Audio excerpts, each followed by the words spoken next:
말씀을 함께 보겠습니다. 말라기 3장 3절 4절. 그가 은을 연단하여 깨끗하게 하는 자같이 앉아서 레위 자손을 깨끗하게 하되 그 문같이 그들을 연단하리니 그들이 공의로운 제물을 나 여호와께 바칠 것이라. 그때 유다와 예루살렘의 봉헌물이 옛날과 고대와 같이 나 여호와께 기쁨이 되려니와. 아멘. Are you ready? 준비되셨습니까? 준비되고 있습니까? 여러분들의 말씀을 들으면 들을수록 준비가 되길 원합니다. 오늘은 소호 제목이 예루살렘 가치란. 예루살렘 가치란. 지난번에는 그때 유다의 가치란 이런 제목으로 나눴습니다. 오늘은 예루살렘 가치란 무엇인가? 이 부분에 대해서 좀 더 말씀을 좀 깊이 다루어 보려고 합니다. 언약의 사자이신 예수님께서 오시면 하시는 일이 있습니다. 그분이 하시는 일이 3절에 말하고 있는 것처럼 은을 연단하여 깨끗하게 하는 자같이 앉아서 레위 자손을 깨끗하게 할 거라는 거예요. 이것이 언약의 사자인 예수님께서 오셔서 하는 일입니다. 레위 자손을 깨끗하게 하신다. 근데 언약의 사자는 무엇으로 올 것이냐 하면 금을 연단한 자의 불로 오실 것이다. 표백하는 자의 잿물로 오실 것이다. 라고 말씀을 하십니다. 그래서 그는 불로 오시고 잿물로 오시는 겁니다. 세례 요한은 물로 세례를 주었습니다. 그래서 그 세례를 우리가 죄사함을 받는 세례, 죄를 사하는 세례라 이렇게 말합니다. 근데 세례 요한은 이렇게 말했습니다. 내 뒤에 오신 이는 내가 그 신들매도 감당치 못할 것인데 그는 불과 성령으로 너에게 세례를 줄 것이다. 그래서 예수님의 세례는 불세례, 성령 세례 이렇게 부릅니다. 그럼 불로 세례를 주고 성령으로 세례를 주실 분이에요. 여기서 말하는 불이라고 할 때 불은 성령의 불을 말하는 것이 아니고 우리를 회개케 한다는 거예요. 정죄한다는 거예요. 정결케 한다는 거예요. 재련시킨다는 거예요. 그래서 우리 안에 있는 모든 불순물들을 완전히 제거한다는 것이죠. 그래서 에스겔서 36장 25절에 보면 맑은 물로 씻어 다 거룩하고 깨끗하게 할 거예요. 모든 더러움과 우상 숭배에서. 이게 세례 요한이 주는 물세례와 같은 거예요. 근데 두 번째는 뭐냐 하면 내가 새 영을 너희에게 주사 너희 안에 굳은 마음을 제하고 부드러운 마음을 줄 것이요. 이것은 영이신 예수님만이 하실 수 있는 일이에요. 그래서 예수님께서 오셔서 뭘 하시냐 하면 먼저 불로 너에게 세례를 줄 것이요. 불이라고 할 때 우리를 소재하는 거예요. 우리 안에 아직 남아있는 거, 아직도 우리 안에 남아있는 거, 내 자아에, 내 혼의 영역에, 내 혼의 영역에, 내 지정의 이 영역에 있는 거, 내 육신에 있는 습관, 본능, 본성, 이 죄성, 이것을 불로 소재할 거라는 거예요. 그래서 우리에게 어떤 일들을 허용하시냐 하면 때로는 환난이나 고난이나 박해나 핍박이나 이런 것들을 허용을 막 하시는 거예요. 그걸 통해서 주님은 우리를 다루실 거라는 거예요. 그런 다음에 다루고 난 다음에 하나님은 그에게 뭘 보여줍니까? 성령으로 세례를 줄 거예요. 성령으로 세례를 줘요. 제자들은 각기 제 길로 갔어요. 그러나 예수님이 사단이 그들을 달라고 청구할 때 뭐라고 기도했죠? 다만 믿음이 떨어지지 않기를 기도할 뿐이니라. 그러면서 예수님도 제자들을 어디로 가는 걸 그냥 이렇게 할 수가 없었냐면 고난받는 길, 불로 세례를 받고 그들이 마음이 깨지고 상하고 이것을 허용하셔야 된다는 거예요. 그걸 막으면 안 돼요. 그러나 믿음이 떨어지지 않는 그를 위해서 예수님은 기도할 뿐이었어요. 때때로 우리가 첫걸음을 아이가 옮기기 위해서는 첫걸음을 옮겼다 이 말은 무슨 의미가 있는지 아십니까? 그는 앞으로 수없이 걷기 위해서 넘어질 것이다. 이런 의미가 있다는 거예요. 넘어지지 않고 걸음을 배우는 아이는 한 명도 없어요. 우리가 하나님이 기뻐하는 믿음의 사람이 되기 위해서 우리가 실패하지 않고 넘어지지 않고 낭망하지 않고 성공할 수 있을 것이다. 한 사람도 없습니다. 그래서 12 제자도 3년 동안 함께 있었음에도 불구하고 무엇을 통과해야 더 미성숙에서 성숙으로 나올 수 있을까? 각기 제 길로 가는 정말 모든 것에 대한 공허함, 모든 것이 완전히 무너져 버려야 되는 거예요. 내가 생각했던 거, 내가 가지고 있었던 거, 내가 알고 있던 거, 내가 추구하는 거, 내 생각이 거기서 완전히 깨져버리는 거예요. 그래서 한 사람도 예수님을 따라간 사람이 없는 거예요. 대표적으로 베드로는 어떻게 하죠? 여종 앞에서 3번이나 거친 소리를 하면서 부인하고 말았어요. 상한 감정을. 그 속에서 그는 깊은 깨달음이 있는 거예요. 그걸 우리가 표현하면 뭘로 표현해야 될까요? 불로라고 말입니다. 불로. 내 안에 있는, 남아있는 모든 것들을 예수님과 함께 있을 때 만질 수 없는 그것. 예수님이 십자가를 지고 떠나가셨고 그걸 홀로 남아있을 때에만 그때서야 만져질 수 있는 그 재련의 시간들, 그들은 그 시간들을 보내었던 것입니다. 여러분, 우리 안에도 그런 시즌들이 필요하다는 거예요. 우리도 그렇게 다듬어져야 할 줄로 믿습니다. 그런 다음에 말씀으로 은혜를 부어주는 거예요. 그 다음에 에스겔서 36장 27절 이하에 말씀하고 있는 것처럼 그때서야 또 새 영을 부어사 말씀이 회복되어져요. 그때서야 말씀의 영이 회복되어져서 그 말씀을 그대로 가지고, 그래서 진리의 성령이 오시면 진리의 성령이 하시는 일이 뭐예요? 우리 모든 진리 가운데로 인도하는 거예요. 할렐루야. 여러분, 우리 안에도 이런 은혜들이 그대로 임하게 되기를 원합니다. 그래서 언약의 사자가 오셔서 하는 일이 뭐냐면, 금을 연단한 자의 불로 임하실 거고 표백한 자의 잿물로 임하실 거예요. 근데 놀라운 것은 그가 은을 연단하여 깨끗하게 하는 자 같이 앉아서 레위 자손을 깨끗하게 하는데 은같이 그들을 연단할 거예요. 그리고 그들이 공의로운 예물을 하나님께 이제 돌리게 될 것입니다. 그때 이제 제가 공의로운 재물을, 이 부분도 좀 제가 여러 번 좀 다루고 싶은 주제예요. 이 부분도 지난번 그냥 한 부분만 다루고 말았는데 저 안에 늘 이 불만족이 있어요. 이거 더 다뤄야 되는데, 이런 제 안에 불만족이 좀 있어요. 왜냐하면 이거 너무너무 중요한 부분이기 때문에 그래요. 그 다음에 4절, 그때 유다와 예루살렘의 봉헌물이 옛날과 고대와 같이 나 여호와께 기쁨이 되려니와, 이렇게 말하고 있어요. 그러면 지금까지 드려지는 예배는 어떤 예배예요? 지금 드려지는 예배는 어떤 예배라는 거예요? 기쁜 예배가 아니라는 거예요. 하나님이 흠양할 수 있는 예배가 아닌 거예요. 하나님이 흡족하게 받으실 만한 예배가 이루어지고 있지 않다는 거예요. 그래서 누구를 보내는 거예요? 언약의 사자예요. 그래서 불로 임하시고 잿물로 임하셔서 깨끗게 하고 정결케 하는 거예요. 받으실 수가 없어서, 흡족할 만한 예배가 되지 않아서, 기쁨의 예배가 되지 않으니까. 그래서 하나님은 어떤 예배를 찾냐 하면 기쁘게 받으실 만한 이 예배를 찾는 거예요. 여러분들이 이제 그렇게 예배를 하는 예배자가 되어야 할 줄로 믿습니다. 근데 왜 기쁨의 예배를 회복할 것이다, 기쁨의 봉헌물이 회복할 것이다 라고 말하면서, 이게 예배인데, 근데 주님은 뭐라고 말하냐면 유다와 같이, 예루살렘 같이 이렇게 표현하고 있냐 이 말이에요. 지난번 유다와 같이를 한 부분을 좀 다루었어요. 오늘은 예루살렘 같이라고 하는 것이 무엇이냐, 이 부분을 조금만 다루어 보려고 합니다. 제가 시간 되는 대로 그냥 조금만 다뤄보려고 합니다. 그럼 예루살렘 같이라고 하는 건 무엇이냐? 먼저 우리가 시편으로 하나 좀 보고 다른 곳으로 넘어가서 살펴보려고 합니다. 112편.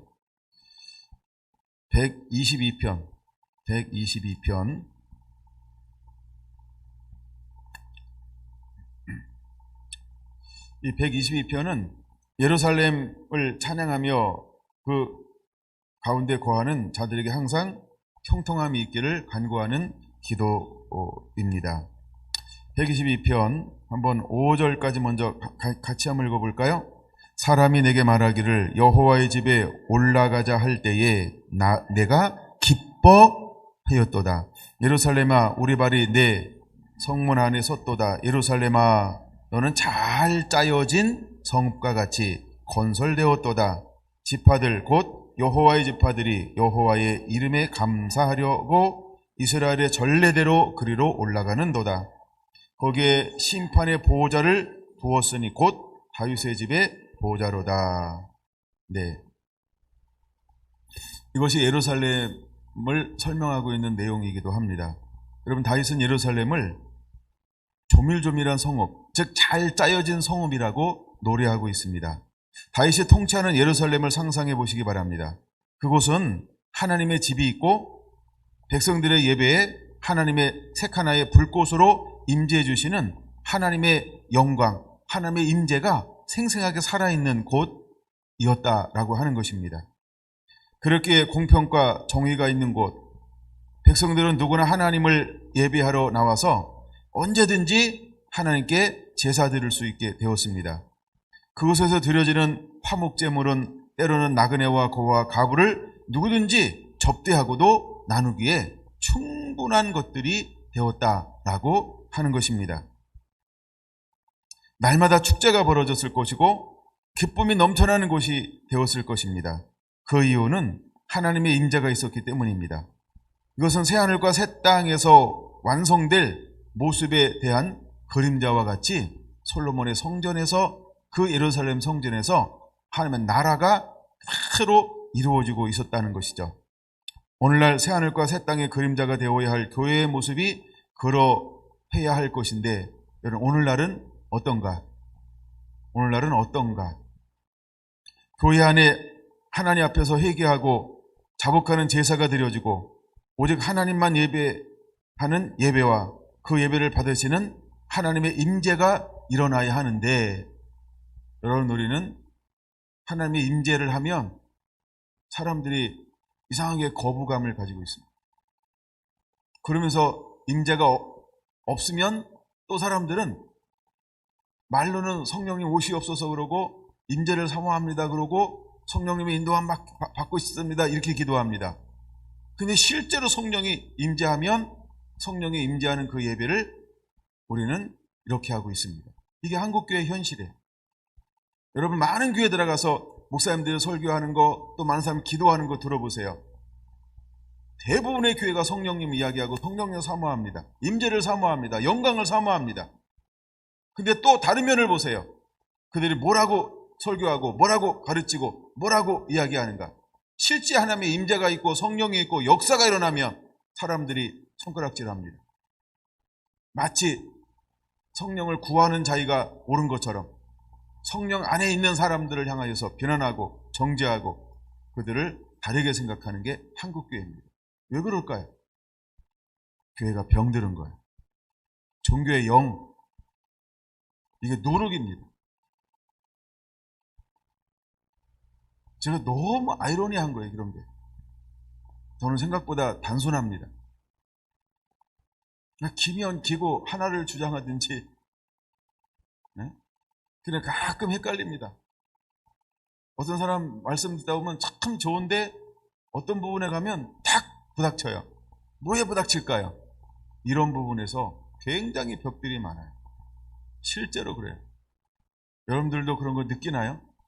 딴 데 잘 안 들어서 잘 모르시나? 예. 그래서 여러분, 오늘날 우리가 이 예배를 잃어버렸다는 거예요. 유다와 같이 예루살렘 같은 이 하나님의 임재가 있는 예배, 회개가 있고 거룩함이 회복되어지는 이 예배가 잃어버렸다라고 하는 거예요. 그러면 말라기 이 시대에 무엇을 잃어버렸을까요? 회개가 있는 예배, 임재가 있는 예배를 잃어버렸다는 거예요. 그래서 그 시대의 제사장들이 어떤 것을 하나님 앞에 예배를 드립니까? 눈먼 거, 상한 거, 찢긴 거, 들을 수 없는 것을 가지고 나와서, 오죽하면 하나님의 선지자가 말라기에게 말합니까? 제사장들아, 나를 멸시하는 제사장들아. 이게 1장 7절 아닙니까? 나를 멸시하는 제사장들. 그 시대 상황을 하나님이 너무나 눈물겨운 그 아픔으로 그 시대를 향하여 선포하고 있는 겁니다. 오늘 이 시대도 하나님은 어쩌면 우리에게 음성을 들려주고 싶으면 그런 음성을 들려주고 싶지 않을까 싶어요.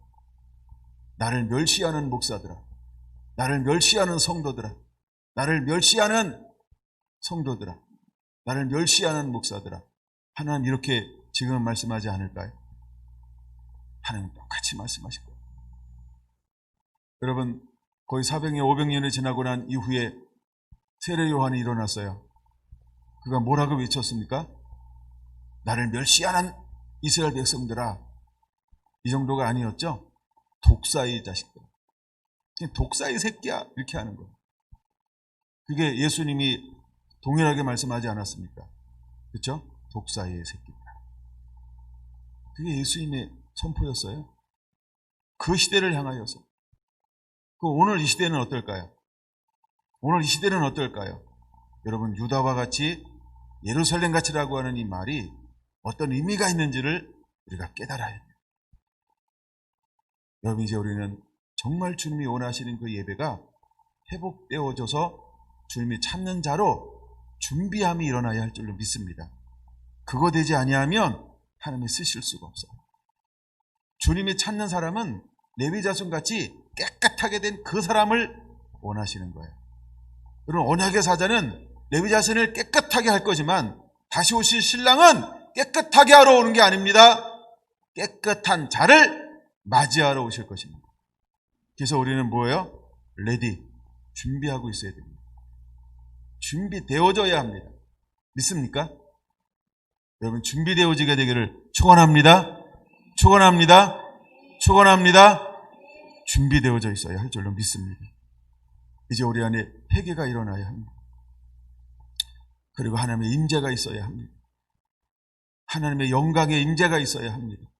그분의 방문이 있어야 합니다.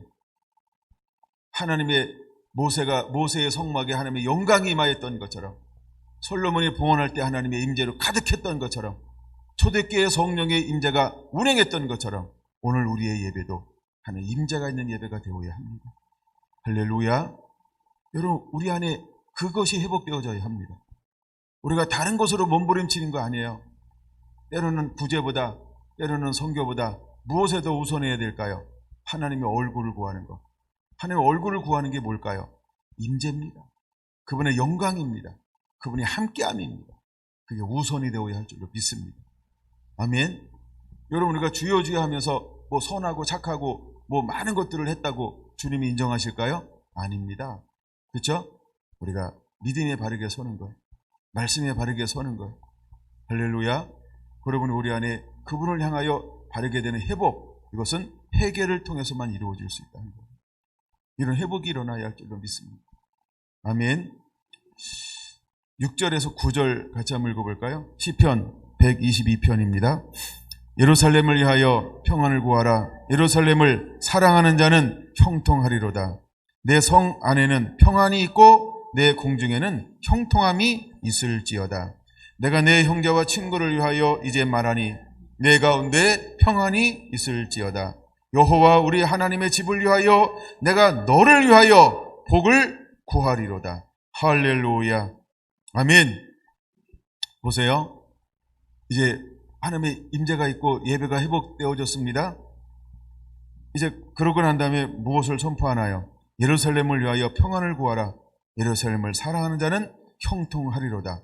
여기서 말하는 예루살렘을 사랑하는 자가 뭘까요? 하나님의 신령과 진정으로 드려지는 예배, 하나님이 기뻐 받으시는 예배요. 예루살렘을 사랑하는 자는 형통하리로다. 하나님이 찾으시는 그 예배자, 하나님의 그를 어떻게 하신다고 말씀하고 있는 거예요? 형통하게 하실 것이다. 아멘. 하나님 찾으시는 예배자를 말하는 거예요. 내 성 안에는 평안이 있고, 누구에게 진정한 평안이 있을까요? 하나님 앞에 임재가 있는 그 안에 성령이 내주하시는 한 진리의 영이, 진리의 성령님이 그 안에 운행하는 그에게 진정한 평안함이 있는 겁니다. 진리를 지닌 진리가 너를 자유케 하리라고 하는 그 자유는, 자유가 가져다주는 그 평안, 이제 우리 안에 임재가 있어야 합니다. 그러므로 하나님을 신령과 진정으로 예배하는 자가 되기를 예수님의 이름으로 축원합니다. 성 안에 말은 예루살렘을 말하는 거죠. 그 다음에 내 궁중의 말은 우리의 가정을 말하는 거죠. 그러므로 먼저 우리가 예배에 승리하면 뭐가 형통하는 거예요? 우리의 삶이 형통하는 거예요. 내 영혼의 잘됨같이 범사가 잘되고 강건하기를 원하노라. 영혼이 잘돼야 범사가 잘되고 강건하고 형통한 거예요. 믿습니까? 그러므로 예루살렘 가치란 무엇인지를 우리가 이해해야 돼요. 예루살렘 가치란 무엇인가를 우리가 이해해야 합니다. 자, 그럼 이 부분을 좀 더 깊이 올라가기 위해서 창세기 22장으로 한번 넘어가 보려고 합니다. 창세기 22장, 예루살렘 가치란 어떤 의미가 있느냐라고 하는 겁니다. 드디어 창세기 22장 1절에서 3절 가치를 씁니다. 그 일 후에 하나님이 아브라함을 시험하시려고 그를 부르사 아브라함아 하시니 그가 이르되 내가 여기 있나이다. 여호와께서 이르시되 내 아들 내 사랑하는 독자 이삭을 데리고 모리아 땅으로 가서 내가 내게 일러준 한 산 거기서 그를 번제로 드려라.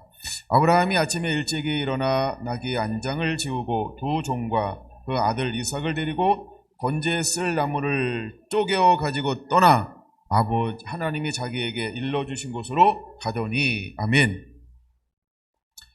자, 여기 이제 하나 지시하신 곳이 어디냐 하면 모리아산, 모리아산을 보려고 하는 겁니다. 모리아라고 하는 땅으로 가라라고 말씀하고 있다는 겁니다. 그럼 모리아 땅이 어디냐 이거예요. 오늘날로 말하는 여러 견해가 있습니다만 그래도 가장 합리적인 견해가 예루살렘을 말합니다. 예루살렘을 말하는 거예요. 예, 하나님이 아브라함을 시험하려고 이삭을 드리라라고 말하는데 하나님께서 지시한 땅이 어디냐 하면 바로 모리아 땅이라는 겁니다. 그랬더니 그가 모리아 땅으로 가서 뭐 하라고 말합니까? 그를 번제를 드려라. 번제가 뭐예요? 예배. 가장 기본적인 예배. 매일 아침과 저녁에 드려야 될 예배. 나중에 레위기 1장을 볼 겁니다만 가장 기본이 되는 예배가 번제와 화목제예요. 번제와 화목제. 네, 번제와 화목제. 근데 하여간 이 예배를 뭐 하라고 그랬어요? 드리라. 번제를 드려라. 예배를 원하는 겁니다. 누구한테 예배를 원하고 있나요? 믿음의 조상 아브라함에게 하나님이 신령과 진정으로 드려지는 예배를 원하고 있는 거예요. 그러면 그 전에 아브라함은 예배하는 자가 아니었나요? 예배하는 자였지. 하나님의 음성을 듣고 제일 먼저 하나님이 원하는 땅에 와서 했던 일이 뭘까요? 제단을 쌓는 일. 그렇죠? 제단을 쌓는 일을 먼저 했어요. 그리고 그가 옮기는 곳마다 그가 제일 먼저 하는 게 뭐였어요? 예배하는 일이었어요. 근데 이번에는요, 또다시 하나님께서 한 땅을 하나님이 딱 지정하시고 난 다음에 뭐라고 말했어요? 야, 너 사랑하는 아들을 데려다가 그를 번제로 드려! 라고 하나님께서 번제로 드릴 것을 요구하셨다라고 하는 거예요. 그랬더니 9절 볼까요? 하나님이 그에게 일러주신 곳에 이른지라. 일러주신 곳이 어디예요? 모리아산. 그렇죠? 예루살렘을 말하는 거예요. 이에 아브라함이 그곳에 뭘 쌓고? 제단을 쌓고 나무를 벌어놓고 그 아들 이삭을 결박하여 제단 나무 위에 놓고 라고 말합니다. 내 아들을 드려라 그랬는데 제단 위에 누굴 올려놨어요? 아들요. 그럼 여기서 여러분 우리가 무엇을 볼 수 있나요? 단순하게 순종하는 것. 이렇게 좀 말을 붙이고 싶어요. 그냥 순종 이러니까 우리가 이제 그래서 단순하게 순종하는 거예요. 섞지 않는 거예요. 내 생각을 첨부하지 않는 거예요. 양념치지 않는 거예요. 예? 양념치지 마세요. 그냥 그대로 시키는 그대로. 이해가 되셨죠? 제가 그 부분을 좀 강조하고 싶어서 그런 거예요. 그대로 이삭을 제단 위에 올려놨다는 거예요. 제단이 뭐예요? 번제단이요. 하나님께 드리는 예배로요. 하나님께서 원하시는 방식 그대로 듣고 그대로 순종하고 있는 거예요. 그런 생각하지 않아요. 그런 판단하지 않아요. 그런 첨부하지 않아요. 그런 내가 아는 것으로 하나님 앞에 상담하지 않고 하나님 앞에 논쟁하지 않아요. 이것이 불로 연단되어졌을 때 일어나는 예배의 태도이고 하나님 앞에서는 태도라고 하는 거예요. 난 여러분들이 그런 예배자가 되기 원하고 그런 하나님의 사람들이 되기를 원합니다. 할렐루야. 우리가 점점 사는 이 세상이 어떤 시대로 접어들고 있냐면 하나님의 말씀을 우선으로 할 것이냐 다른 데 음성을 들을 것이냐고 하는 도전을 받는 시대로 우리가 들어가고 있어요. 그렇죠? 오늘 국무총리가 발표했어요. 10일 6시 오후 6시 이후로 많은 것을 금지한다. 여러분 이런 것들이 계속 와요. 우리는 물론 불법하고 편협하다고 이야기합니다. 이런 상황을 만났을 때 과연 우리가 하나님의 음성을 먼저 들을 것이냐 이제 세상의 음성에 귀를 기울일 것이냐 이 두 가지를 선택할 때 어떤 걸 선택해야 하는지 우리는 점점 도전받고 있는 시대로 들어가고 있다는 거예요. 이해가 되시죠? 예. 이거는 우리에게는 굉장한 도전이 되는 거예요. 앞으로 이것보다 더한 것들이 계속해서 올 겁니다. 이럴 때마다 우리는 뒤로 물러설 겁니까? 이럴 때마다 우리는 타협할 겁니까? 이럴 때마다 고민할 겁니까? 이럴 때마다 눈치 볼 겁니까? 그렇죠?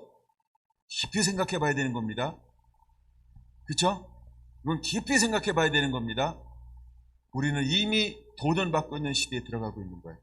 이거는 우리만의 문제가 아니고 전 세계적인 문제가 되고 있는 거예요.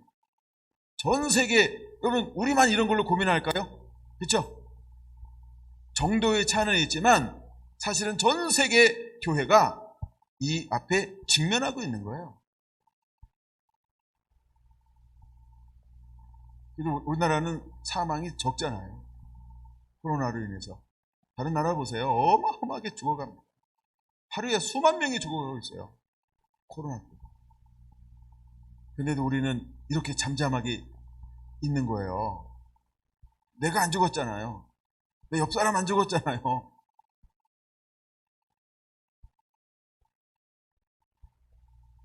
근데 이런 거 하나하나가 올 때마다 하여간 우리는 도전을 직면하게 될 겁니다. 여러분 이것을 통해서 우리가 맷집을 키우게 되기 바랍니다.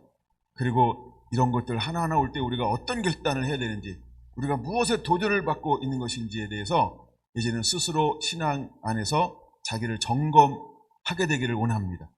할렐루야, 할렐루야, 할렐루야. 예, 그래서 우리가 이제 하나님의 말씀으로 올리 해야 될 것이냐 아니면 사회적 이것을 안배할 것이냐. 하여간 말은 그럴듯할 수 있어요. 그렇죠?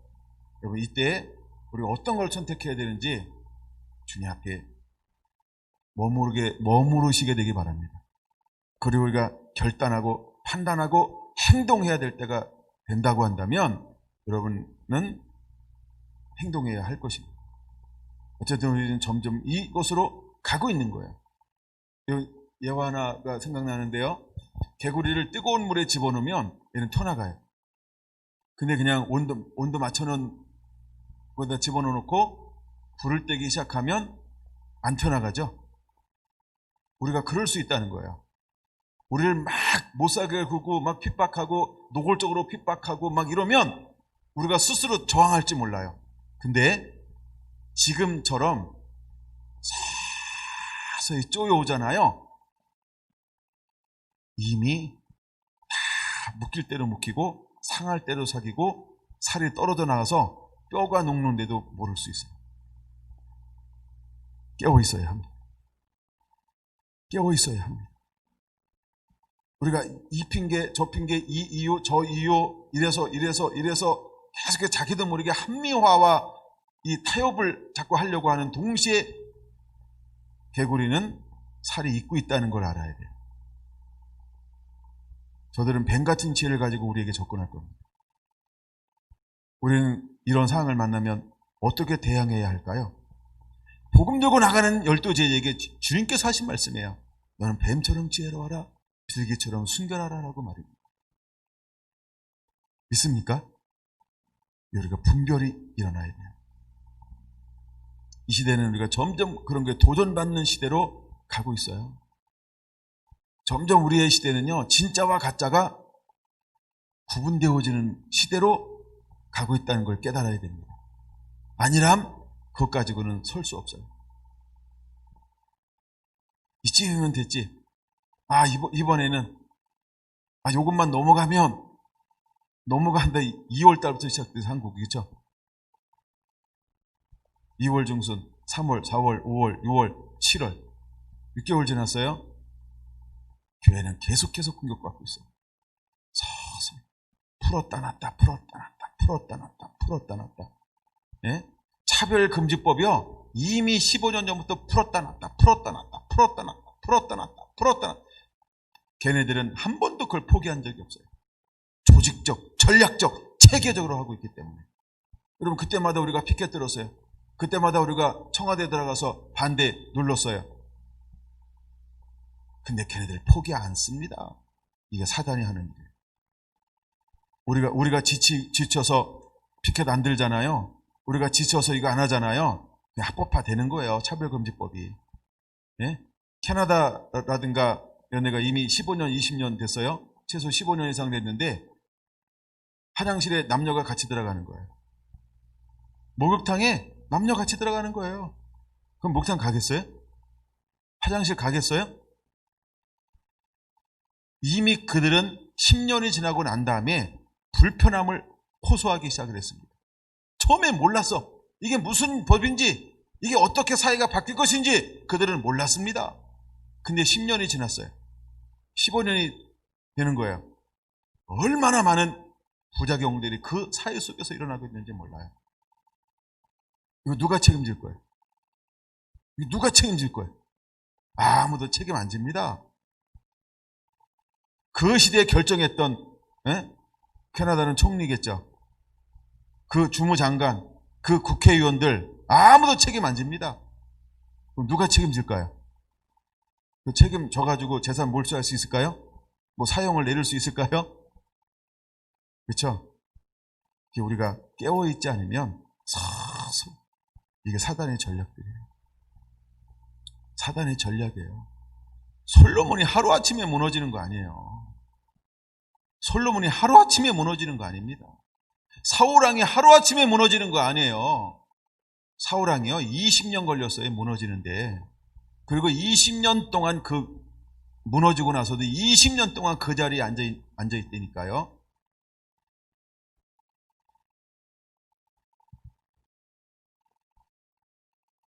단순히 좌우 논리가 아닙니다.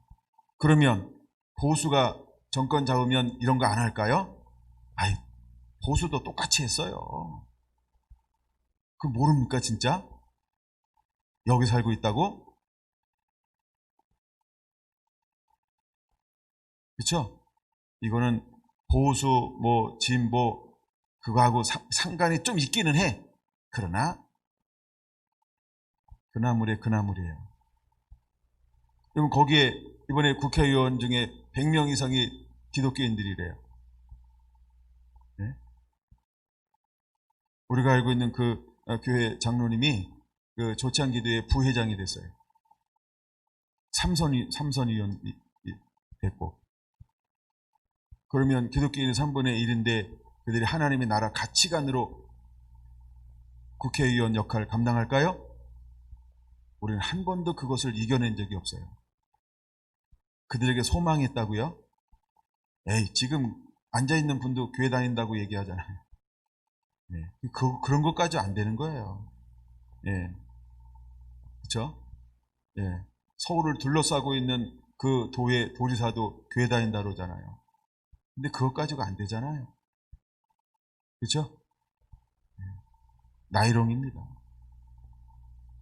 교회가 그냥 교회 다니고 안 다니고 그걸로 되는 거 아니에요.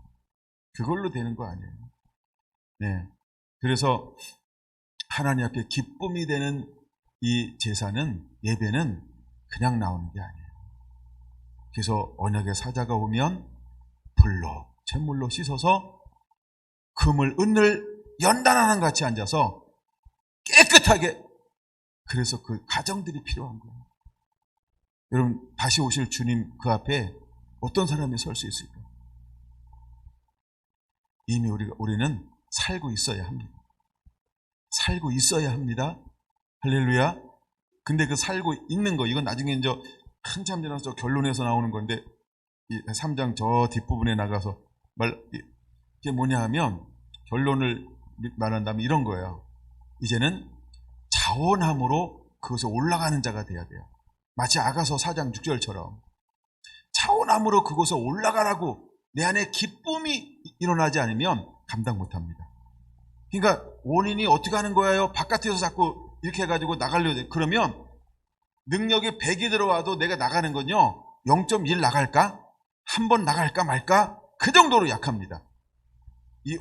이제 원인이 어디서부터 일어나야 될까요? 내 가슴으로부터, 내 신비로부터 내가 왜 저항해야 되는지, 내가 저걸 어떻게 받아들여야 되는지, 어떻게 분별해야 되는지가 내 신비에서부터 나와야 힘있고 강력한 거예요.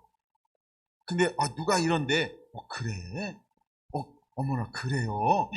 그런 거였어요. 힘 못 씁니다. 자기가 결단이 안 서는데 어떻게 행동을 하고 목숨을 걸고 순교하고 그럴 수 있겠어요? 그렇죠? 어디서 나와야 돼요? 내 마음으로부터. 이제는 내 신비에 하나님의 말씀이 새겨지지 아니하면 이 시대는 못 가. 신비에 새겨져요. 세상 없어도 진리의 영으로 인침받아야 합니다. 아멘. 정말 내 안에 말씀이 풀어져야 돼요. 영으로. 그리고 성령이 내 안에 머무르는 거룩한 전이 되어야 합니다. 그거 아니면 전부 넘어집니다. 그거 두 개 임해도 거룩한 씨름을 하지 않으면, 겸손하지 아니하면, 자기를 낮추지 아니하면, 자기를 부인하지 아니하면 그것도 힘들대요. 그 씨름 해야 됩니다. 우리는 점점 그 시대로 가고 있다는 거예요. 아멘. 오늘 갑자기 뉴스 나오는 바람에 제가 좀 나눴어요. 근데 하여간 이게 아브라함이에요. 아브라함이 예배를 안 드린 사람이 아니야. 가는 곳마다 예배 드렸단 말이에요. 근데 하나님이 이번에 오셔서 예배 드리라고 하는 목적이 뭐였어요? 22장 1절에 아브라함을 시험하시려고. 아브라함을 시험하려고. 그러면 잘 보세요. 왜 하나님이 오늘 나눌 게 참 많은데 여기서만 머물러네. 큰일 났네요. 아브라함을 하나님이 왜 시험할까요? 뭐 때문에 시험할까요? 제가 언제도 말씀드렸는지 모르지만 사단에게 보여주려고요. 사단에게 보여주려고요. 아브라함 때문에 아브라함을 시험하는 게 아니고요. 그의 대적자 사단에게 보여주려고 아브라함을 시험하는 거예요. 그래서 여러분들은요, 왜 내게 이런 시험이 올까 할 때 그냥 단순하게 걸어가세요. 아멘. 아무 생각하지 마세요. 그때 여러분 이런 찬양하면 안 돼. 왜 나만 겪는 고난이냐고. 하나님이 야 너 안 되겠다. 바로 뺄지 몰라요. 이거는 우리가 성숙하고 자라날 때 부르는 찬양이지, 아브라함처럼 하나님이 뭔가를 보여주고 사탄에게 내놓으려고 할 때 그런 찬양하면 전부 낙엽처럼 떨어질지 몰라요. 그러니까 신앙 정도에 따라서 찬양을 선별하시기 바랍니다. 이거 중요한 얘기예요. 굉장히 중요한 얘기예요. 그때는 아브라함처럼 가라면 가는 거야. 그렇죠? 2절 보세요. 모리아 땅으로 가서, 그랬더니 3절 마지막 부분에 가더니, 갔죠? 9절에 뭐라고 말한다고요? 일러주신 곳에 이른지라. 갔잖아. 그대로 행하잖아. 모든 걸 다 동원해서. 이제 오늘 사는 하나님의, 오늘을 살고 있고 하나님을 찾는 사람은 이런 사람을 찾는 거예요. 아브라함처럼 단순한 사람이요. 단순한데 뭘로 단순한 거예요? 단순한 믿음의 사람이요. 그래서 제가 믿음의 사람 이렇게 말하지 않고 단순한 믿음의 사람이라고 일부러 단순하다는 걸 좀 집어넣고 싶은 거예요. 요즘엔 너무 똑똑해. 너무 똑똑해. 예. 저는 이제 저는 목사니까 목사님들 사이트 많이 보거든요. 오늘도 어떤 사이트를 쫙 검색하는데 이런 게 하나 있었어요. 셀라, 이런 거 아세요? 셀라 아세요? 축하드립니다. 예, 저기 잘하셨으니까 제가 선물 하나 드릴게요. 이게 예. 오늘 저기 마치는 사람한테 주려고 제가 가져온 거예요. 예. 예, 와우. 근데 이것 가지고요 댓글이 붙기 시작을 하는데, 이야 재밌대요. 셀라가 뭔지 찾아보세요. 그럴 때가 나누면 시간이 많이 가서 하여간 막 그렇게 아는 것들이 많다 이 말이에요. 예? 너무 똑똑해. 너무 똑똑해요. 근데 주님은요 똑똑한 사람을 쓰는 게 아니고 찾는 게 아니에요. 왜 제가 강조하고 있잖아요. 고린도전서 1장과 고린도후서 6장이요. 고린도전서 1장은 뭐예요? 겉들. 예, 겉들. 그렇죠? 이는 육체로 아무도 육체로 자랑하지 않게 하려 함입니다. 그 다음에 고린도후서 6장은 뭐예요? 무명한 자 같으나 유명한 자, 죽은 자 같으나 살아있고 아무것도 없는 자 같으나 많은 사람들을 부욕케 하는 자로다. 하나님이 그렇게 쓰시고 사용할 겁니다. 난 여러분들이 그런 주인공들이 되기를 축복합니다. 할렐루야. 그러니까 왜 이 시험을 하는가? 사단에게 보여주려고요. 사단에게 내어놓는 거예요. 야 마음껏 네가 흔들어봐라. 야 네가 마음껏 해봐라. 사단이 아무 말도 못하고 두 손 들고 사단이 인정해야 된다니까요. 사단의 인정을 딱 하는 거예요. 아브라함이 하나님은 의롭습니다. 하나님은 공평하십니다. 하나님이 그렇게 행하시는 거예요. 만약에 우리가 사단이 유혹할 만한 것을 가지고 있는데 마지막에 쓰임받을 수 있다. 사단 앞에요 내놓기만 해봐요. 밥이지. 그래서 언약의 사자가 오면요 불로 잿물로 깨끗하게 하는 거예요. 아멘. 우리가 하여간 그 정도로 서야 돼요. 여러분 에베소서 5장에 나오는 25절 26절 이 말이 그냥 나오는 말씀이 아니에요. 물로 씻어 말씀을 깨끗하게 해서 거룩하게 하시고 자기 앞에 영광스러운 교회를 세우사 흠도 티도 없는 교회를 세우려 하심이니라. 이건 가벼운 말씀일까요? 아닙니다. 이건 부부에 관한 비밀이잖아요. 근데 이걸 뭐라고 결론하고 있어요? 그리스도와 교회에 관한 말씀입니다. 그러면 우리가 부부관계의 비밀처럼 그리스도와 교회, 그리스도와 나가 어떤 관계여야 한다는 거예요. 서로 존중하고 서로 사랑하고. 할렐루야. 단순하게 하는 거예요. 네가 나한테 이렇게 했지? 그것 때문에 넘어지는 거예요. 네?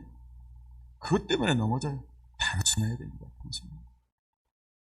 아브라함을 하나님이 쓰시는 이유가요. 단순하기 때문에 아브라함이 이기고 승리할 수 있는 거예요. 야, 난 이거 보다가요 깜짝 놀란 게 있어요. 한번 12절 보세요. 12절이요. 12절에 난 별표 이번에 다시 했어. 12절 보세요. 사자가 이르되 이 아이에게 손을 대지 말라. 그게 아무 일도 하지 말라. 내가 내 아들 내 독자까지도 내게 아끼지 아니하였으니 내가 이제야 내가 하나님을 경외하는 줄 아노라. 할렐루야. 너무 멋있지 않아요? 독자까지도 아끼지 않았어요. 근데 그가 아끼지 않을 수 있었던 이렇게 할 수 있는 게 뭐라고요? 단순하며 단순한 신뢰, 단순한 믿음, 단순한 의지, 하나님을 향한 의지. 그게 8절에 이렇게 기록하고 있잖아요. 아브라함이 이르되 내 아들아 번제할 어린 양은 시작 하나님이 자기를 위하여 친히 준비하시리라. 우와, 그가 이렇게 행동할 수 있었던 그 근거가 어디 있는 거예요? 하나님을 향한 신뢰. 이게 이렇게 표현할 수 있어요. 무모한 신뢰, 맹목적인 신뢰라고 비춰질 수 있어요. 난 우리 선교란 성도들이 그랬으면 좋겠어요. 그냥 맹목적이라고 보여진다 할지라도 무모한 신뢰, 믿음, 주장이라고 보여진다 할지라도 아브라함처럼 행동했으면 좋겠어요. 아멘. 이 8절의 고백이죠. 너무너무 멋있는 고백이에요. 아브라함은요, 갈 바를 알지 못하고 움직인 사람이잖아요. 그렇죠? 갈 바를 알지 못하고 나갔던 사람이잖아요. 시작도. 근데 아브라함의 주역이 기록하는 마지막 22장에도 뭐라고 기록하고 있어요? 그게 8절의 비밀이에요. 어린 양은 하나님이 자기를 위하여 친히 준비하시리라. 이게 히브리서 11장 17절에는 아브라함이 고백하고 있는 게 있어요. 하나님은 죽은 자를 살리실 것을 믿었다는 거예요. 아브라함은 하나님이 죽은 자를 살리실 것을 믿었다는 거예요. 왜?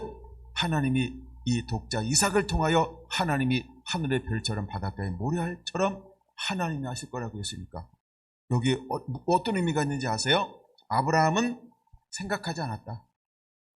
아브라함은 염려하지 않았다. 아브라함은 근심하지 않았다.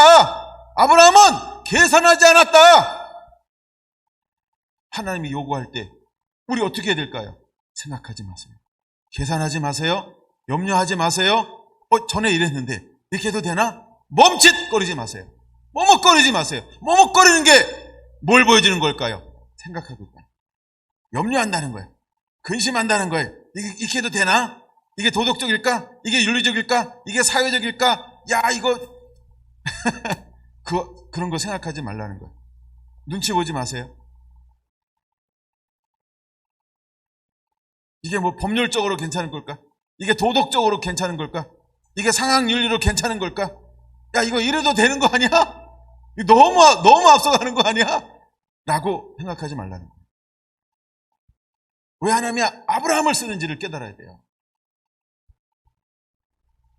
아브라함을 하나님이 쓰는 이유는 단순하기 때문이에요. 그는 생각하지 않아. 내가 그랬죠. 로댕을 갖다 이제 오뎅처럼 다 드시라고. 생각하는 사람 그런 거 좋아하지 마세요.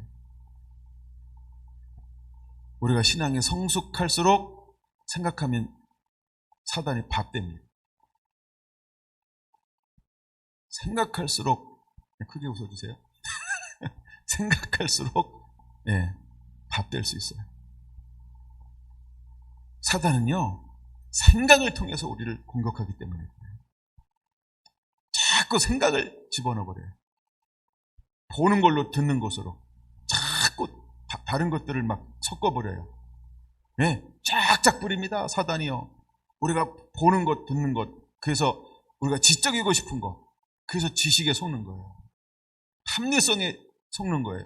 논리성에 속는 거예요. 이치 속는 거예요. 윤리성, 도덕성, 사회성, 경제성, 전부 이게 어디서 오는 거예요? 하나님께로부터 온 거 아니에요.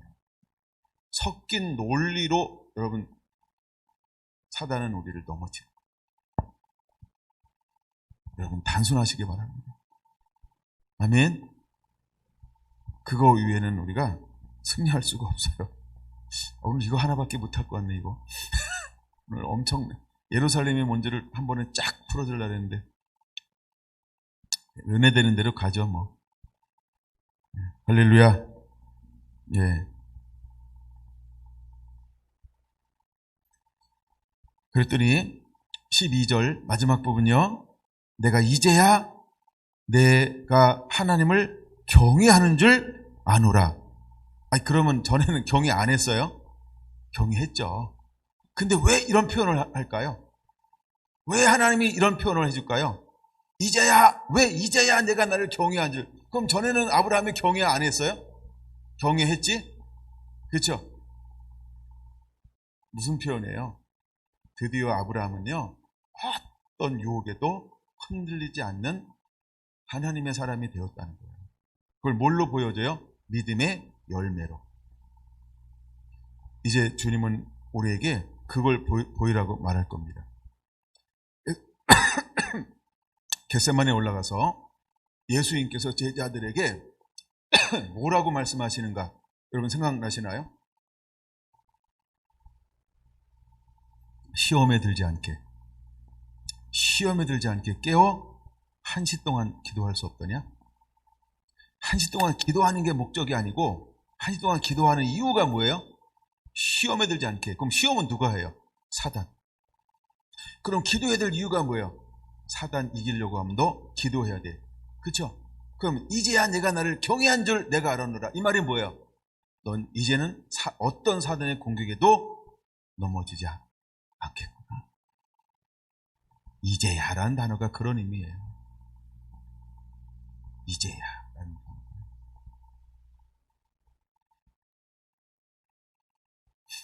그래서 22장 1절에 전제를 뭘로 하고 있어요? 하나님이 아브라함을 시험하시려고 흔들어 보는 거예요. 그에게 사단에게 보여주기 위해서, 열매로 보여주기 위해서, 삶으로 보여주기 위해서 아브라함은 그곳에서 단순하게 하나님을 신뢰하는 거예요. 하나님을 의지하는 거예요. 하나님을 바라보는 거예요. 그래서 승리할 수 있었어요. 여러분, 우리가 많은 것들이 앞으로 압박이 올 겁니다. 우리가 나이가 먹으면 먹을수록 더 많은 게 올 거예요. 여러분, 이럴 때 더 많은 그걸로 이기는 거 아니에요. 정보를 많이 한다고 이길까요? 아니, 왜 정보 속에 살지 그냥. 네? 컴퓨터 한 20개 만들어 놓고 거기다 맨날 여기는 무슨 뉴스 그거 다 켜놓는다고 내 안에 다 이게 될까요? 뭘 아예 비서를 줘가지고 계속 갖다 대가지고 계속 어떻게 해야 정보를 많이 흡수할까? 그럼 그거 한다고 여러분 영이 삽니까? 믿음이 막 증가가 됩니까? 세상 돌아가는 거 다 많이 할수록 믿음이 증가가 됩니까? 믿음하고 상관없죠? 그런 게 중요한 거야. 정보 싸움이라고요? 그거 우리 속이는 거예요. 단순해지기 바랍니다. 아멘.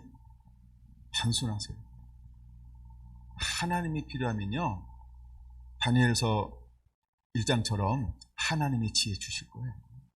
믿습니까? 요셉처럼 하나님이 지혜와 총명, 너와 같이 지혜롭고 총명한 자를 우리가 어디서 얻을 수 있겠냐? 야, 너와 같이 하나님의 신에 감동된 자를 우리가 어디서 얻을 수 있겠냐? 신에 감동되니까, 그쵸? 세상에 제일 똑똑한 놈보다 더 똑똑하게 되잖아요. 믿습니까? 여러분, 우리가 생각을 많이 하고 머리를 많이 쓴다고 되는 게 아니에요. 우리가 어떤 준비를 해야 될까요? 단순해지는 씨름하세요. 자기를 비우는 거예요. 이삭을 드리라고 하는 이삭의 의미가 뭐냐 하면 자아의 죽음을 말하는 거예요. 하나님이 이삭을 뭘로 드리라 말하고 있어요? 번제. 나중에 이제 레위기 1장으로 좀 보려고 했던 건데 오늘은 시간이 안 되니까 그냥 안 넘어갈게요. 번제라고 하는 건 뭐냐 하면 자기 희생이에요. 자기를 전적으로 희생하는 거예요. 번제는 어떻게 드려요? 몽땅 남김없이 다 드리는 거예요. 불로 태워서. 그래서 불로 태우고 내장과 정갱이는 물로 씻어. 그럼 뭘 말하는 거예요? 물로 씻고 불로 태우고. 뭘요? 번제라고 하는 제사입니다. 근데 언약의 사자가 오면 어떻게 한다 그랬어요? 연단한 자의 불로, 회복한 자의 제물로. 근데 함께 번제를 드리는데 어떻게 한다고요? 불로, 물로. 이 레위기 1장 보면 금방 나와요. 잠시 보고 여기 다시 넘어올까요? 이거를 크게 떼는 분이 세 분이 있어가지고. 레위기 1장입니다. 출애굽기 다음에 레위기.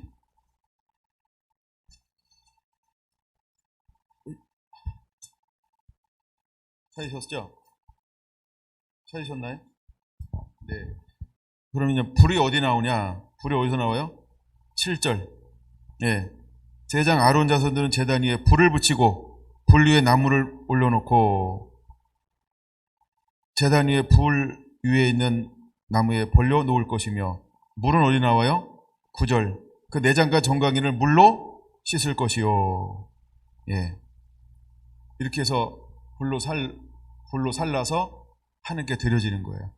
전부를 드리는 거예요. 전부. 그러니까 레위기는 다음에 시간 되면 또 나눌 거고요.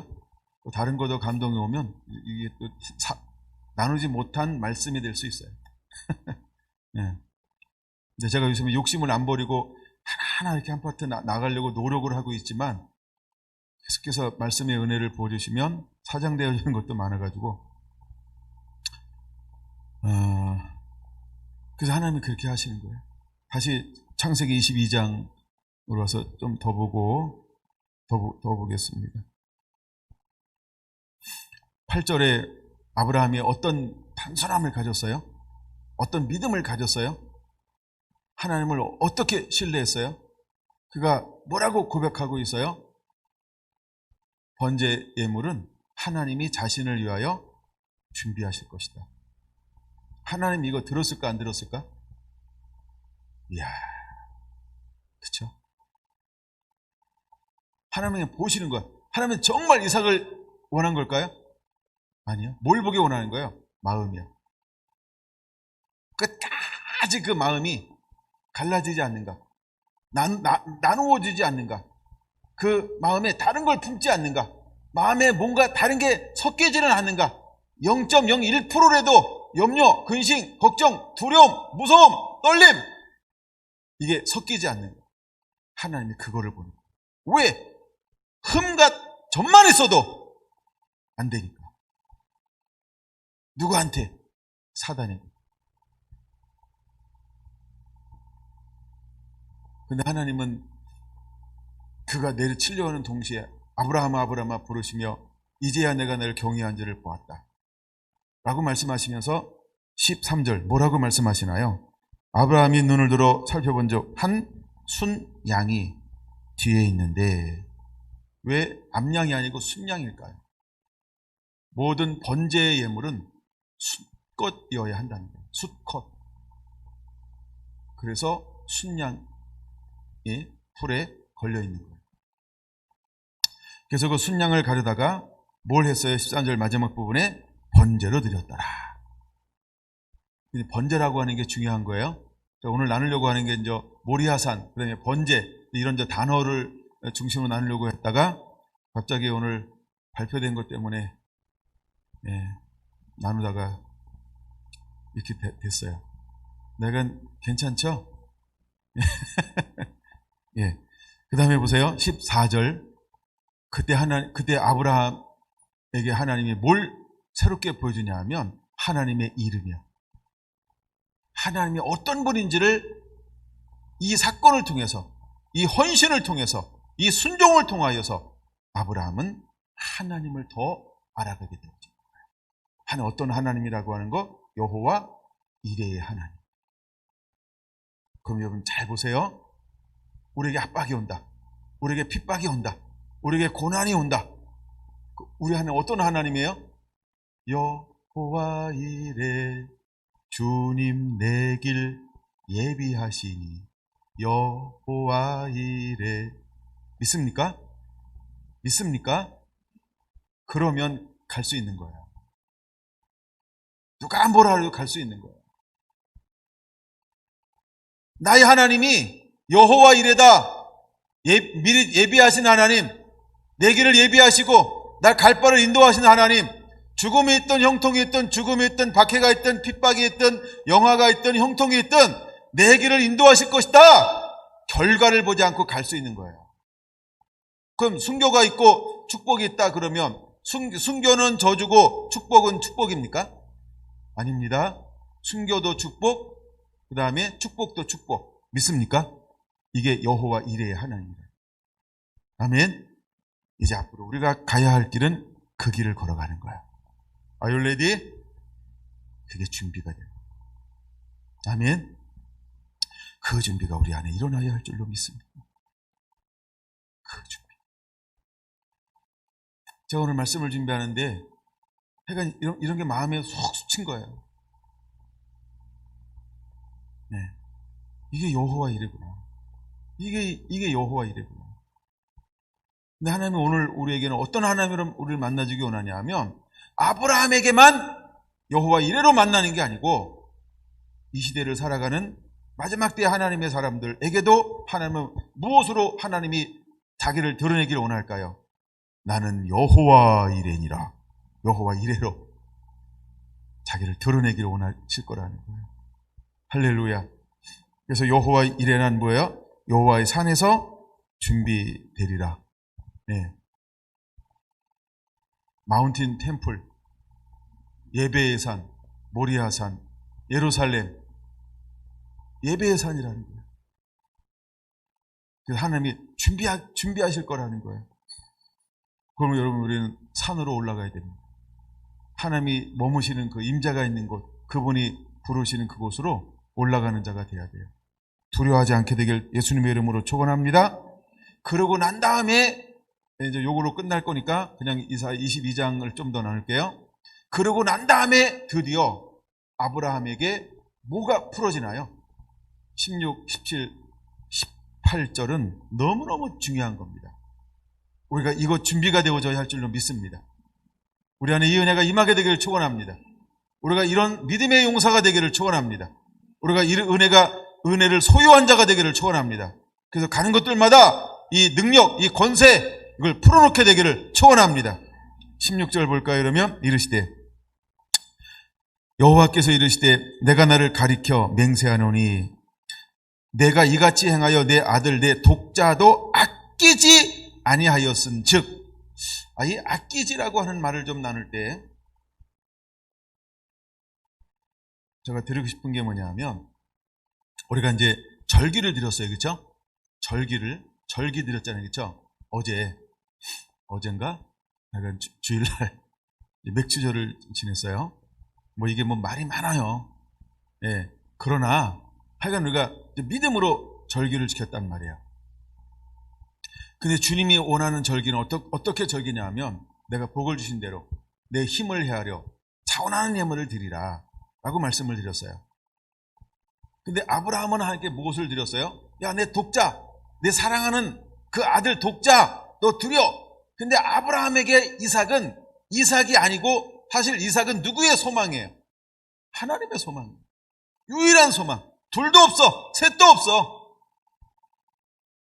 근데 그 하나님이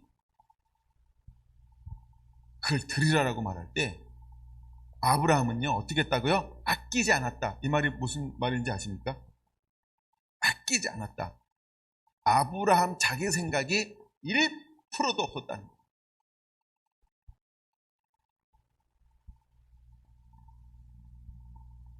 그러면 아브라함에게 하나님은 어떤 분이에요?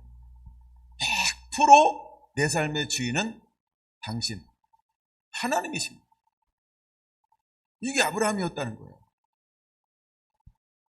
우리가 이런 표현은 좋아요. 예수님이 당신의 전부입니다. 뭐 제가 가끔 묵상 나눌 때 여러분에게 같이 써서 나눠주는 단어이기도 합니다만, 하나님이 전부야.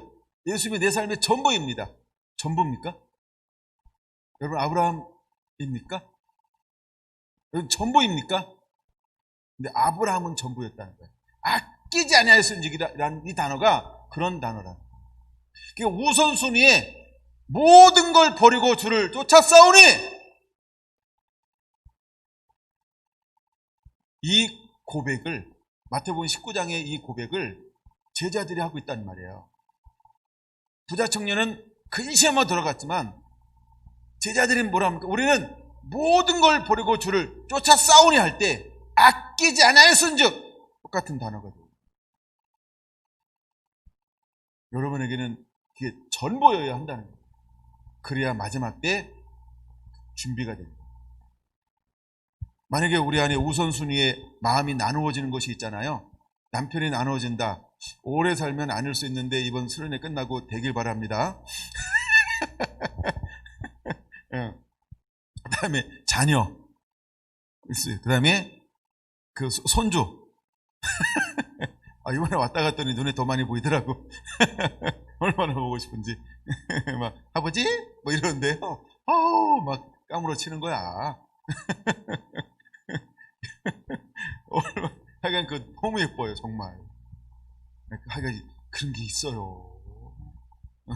근데 100세에 얻은 아들 이삭을 아끼지 아니하였은즉, 이야.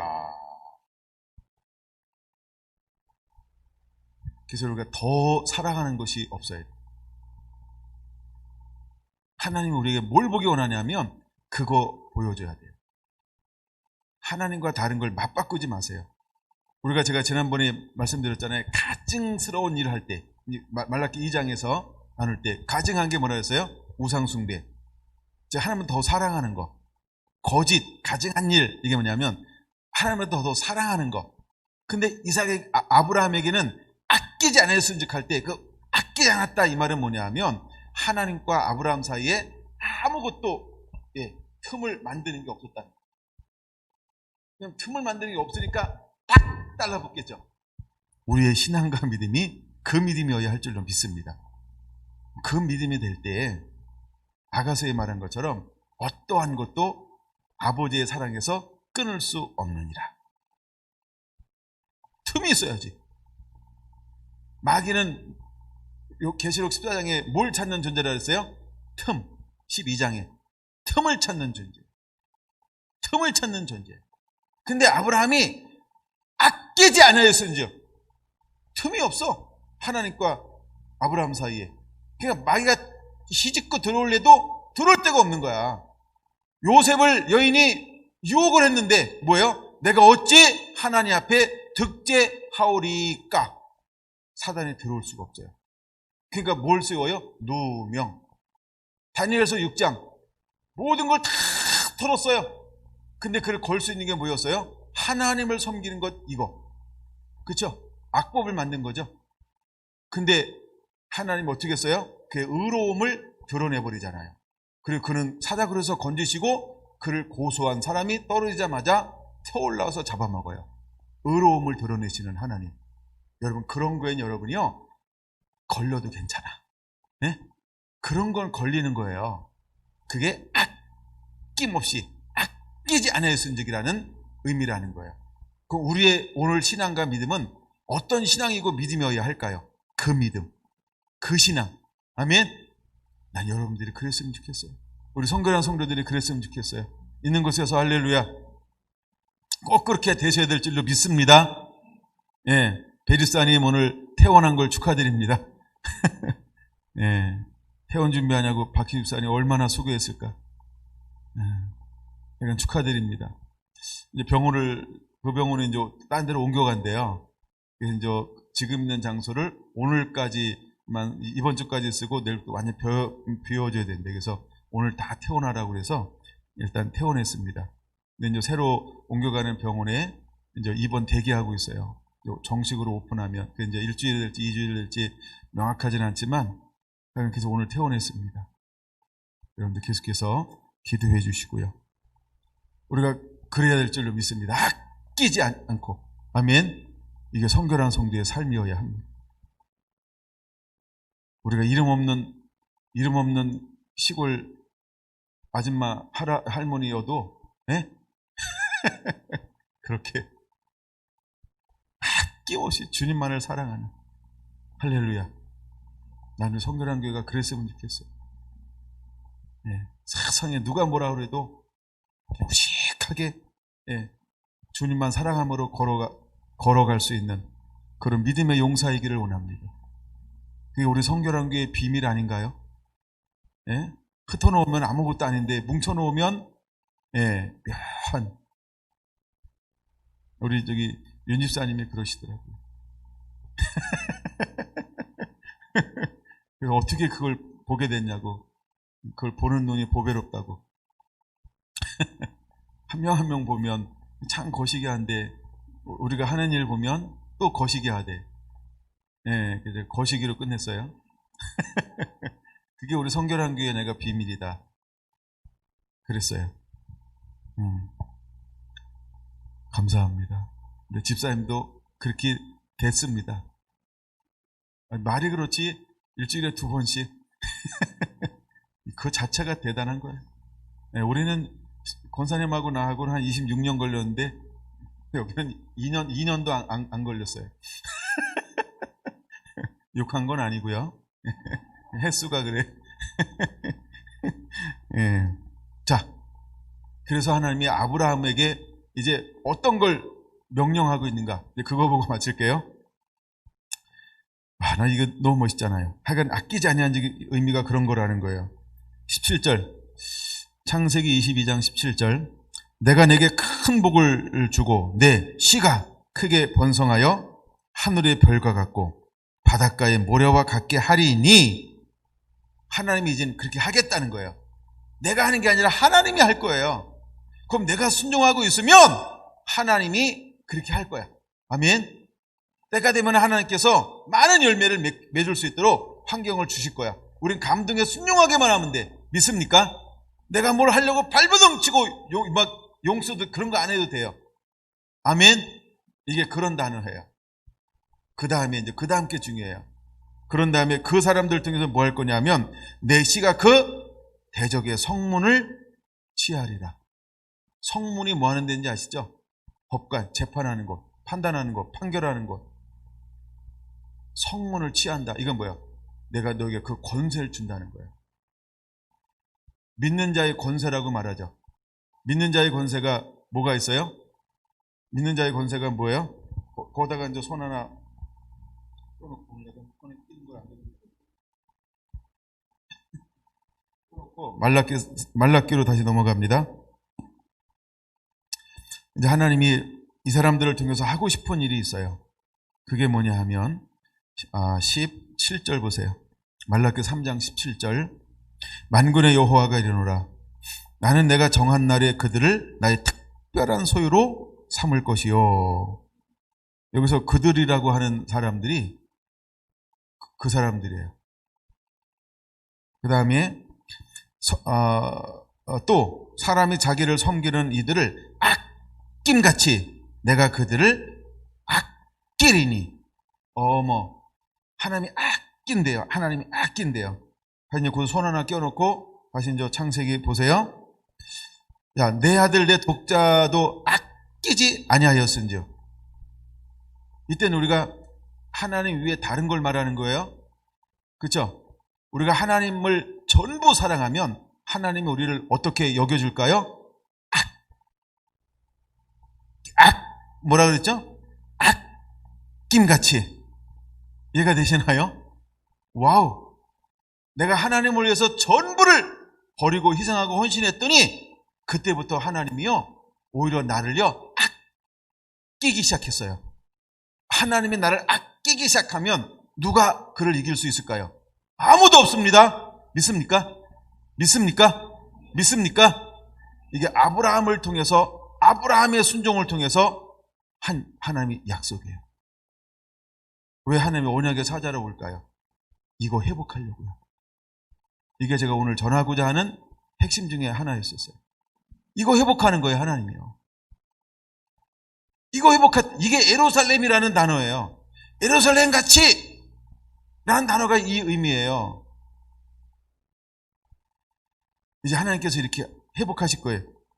그러고 난 다음에 18절, 말라기 3장 18절. 그때에 너희가 돌아와서 의인과 악인을 분별하고 하나님을 섬기는 자와 섬기지 아니한 자들을 분별하리라. 누가? 너희가 라고 말하고 있어요. 너희가. 그래서 말하는 너희가가 누굴까? 3장 4절 보겠습니다. 그때 유다와 예루살렘의 봉헌무리가 그들이, 참 너희가라는 단어예요. 봉헌무리 너희가. 그럼 봉헌무리 예물이 아니고 뭐예요? 사람이라는 거예요. 사람. 그래서 봉헌물이 옛날과 고대와 같이 나 여호와께 뭐가 되려니와? 기쁨이 되려니와. 믿습니까? 이게 회복이 일어날 거예요. 회복이 일어납니다. 그 다음에 3절 마지막 부분, 그들을 연단하니. 그들이가 누구냐 하면 그들이가 3장 18절에 너희가 돌아와서의 너희가예요. 그들이. 그래서 공의로운 제물을 나 여호와께 바칠 것이라. 여기서 제물이 뭘 말할까요? 사람을 말하는 거예요. 사람을 말하는 거예요. 근데 이 사람에게 주어지는 권세가 어떤 권세가 주어진다고요? 그 대적을, 내 씨가 그 대적의 성문을 차지하리라. 믿는 자의 권세를 가지고 추수도 하고 심판도 하고 그거 할 거라는 거예요. 이게 예루살렘 같이, 유다와 예루살렘 같이라고 하는 단어가 이런 의미가 있어요. 제가 오늘은 창세기 22장만 통해서 예루살렘을 나눴어요. 이해하시고 들어주시고 나중에 또 은혜 주시면 할 거고, 더 다른 게 막 감동이 오면 다른 거 나눌 수 있는데, 약간 될 수 있으면 내가 예루살렘 좀 더 마지막까지 나눠드릴게요.